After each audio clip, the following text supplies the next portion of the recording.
গুরুর চরণে প্রণাম জানিয়ে শুরু করছি ভাগবত কথা।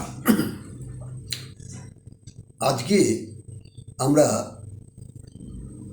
একটু প্রসাদের ব্যাখ্যা শ্রবণ করব। এই যে ভোগের প্রসাদ, মহাপ্রভুর ভোগের প্রসাদ বলুন,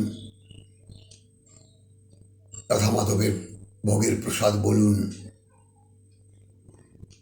দ্বাদশী, আজকে দ্বাদশী, ভক্তরা যে যেভাবে পারছে আমরা গোপাল গোবিন্দের ভোগ দিই। তো চৈতন্য ভাগবতে কবিরাজ গোস্বামী কলম দিলেন যে প্রসাদের গুণাগুণ সম্বন্ধে, অর্থাৎ প্রসাদ অমৃত হইতে অমৃত। তথাপিও কোনোদিন হয়তো আপনি প্রসাদ পেয়ে বদনে দিয়ে বলছেন, আহা কি অপূর্ব, প্রসাদটা কি সুন্দর অপূর্ব হয়েছে, হ্যাঁ, সুস্বাদু, গন্ধে ময়, হ্যাঁ, হরি বল। ভাগবতে বলেছে সেই দিন প্রসাদ আমার গোবিন্দ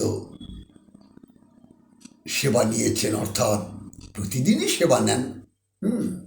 ভক্তের দেওয়া জিনিস ভগবান নিশ্চয়ই, কিন্তু বিশেষ কোনো দিন হয়তো এমন অমৃত হয়ে গেছে যে প্রসাদের গন্ধে, সুগন্ধে ময় হয়ে গেছে, সকলেই মুখেই বদনে বলছে, বাহ বাবা কি সুন্দর। তো বুঝতে হবে যে আজকের এই প্রসাদে, অর্থাৎ আমার গোপাল শ্রীকৃষ্ণের লালা পড়েছে, অর্থাৎ যেটাকে চৈতন্য ভাগবতে বলেছে শ্রীকৃষ্ণের ফেলালভ। হরিবল হরিবল, অর্থাৎ আপনি ভোগ দিয়েছেন, সেবা লাগিয়েছেন, আর গোপাল গোবিন্দ আমার সেই প্রসাদ, আমার গোপালের লালা পড়েছে।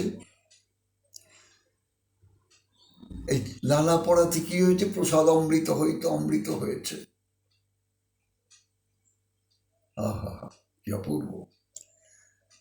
কোনো ভাগ্যাকাশেই ভক্তের বদনে ওঠে।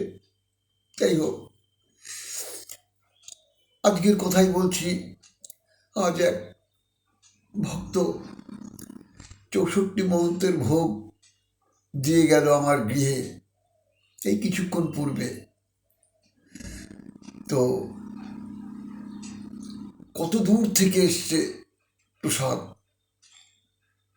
তো মনে ভাবলাম সত্যি গোপাল গোবিন্দকে বলি যে আজ 64 মহন্তের ভোগ। আমি স্বপ্নেও ভাবিনি যে কোথায় সেই পতিরাজ, এখান থেকে অন্তত পক্ষে 16 কিলোমিটার দূর এক ভক্ত আমার গৃহে এনে দিল, বলছে 64 মহন্তের ভোগ। হরি বল, ঈশ্বর তার মঙ্গল করুক। যাই হোক, বহু ভাগ্যাকাশে উদয় হলে তবেই প্রসাদ আমরা পেয়ে থাকি। যাই হোক, প্রসাদকে কখনো অবহেলা করবেন না। প্রসাদকে মস্তকে শুধু ধার্য করে প্রসাদ গ্রহণ করবেন। প্রসাদে সর্বপাপ বিনাশ হয়। ভক্তি যার কৃষ্ণ তার, যার ভক্তি তার কৃষ্ণ। হ্যাঁ, তাই প্রসাদ বহু বিস্তারিত ব্যাখ্যা আছে। যাই হোক, সময় অল্প। জয় রাধে, জয় নিতাই।